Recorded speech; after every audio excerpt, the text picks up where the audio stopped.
Not a topic that anyone ever wants to deal with because it just means pain in your life, doesn't it? Absolutely. It is not an easy topic. Yeah. It's been a topic I've dealt with for many years, but you know, and I think with the baby boomers aging, we're all going to have to deal with it at some point or another. But yeah, it's not an easy topic. Now, and a lot of times that means somebody has lost someone in their lives, and everybody always says, well, everybody deals with it differently. Is that a true statement?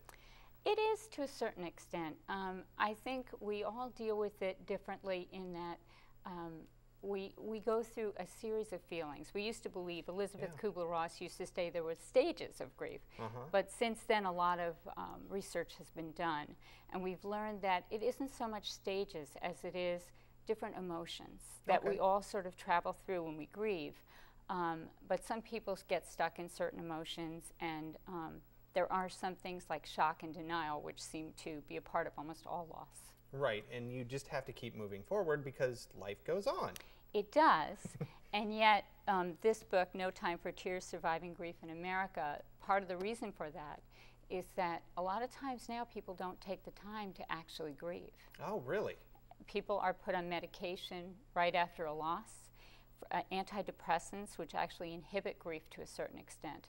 Now, if you have a pre-existing condition and you are a depressed person, then you should be on antidepressants, and there would be no reason to go off of them, but just to go on medications because of a loss means you don't necessarily travel through the process as we were naturally meant to do. Sure. Now, your book, who is it meant for? Is it meant for healthcare professionals, counselors? Who's supposed to read this book? You got it right.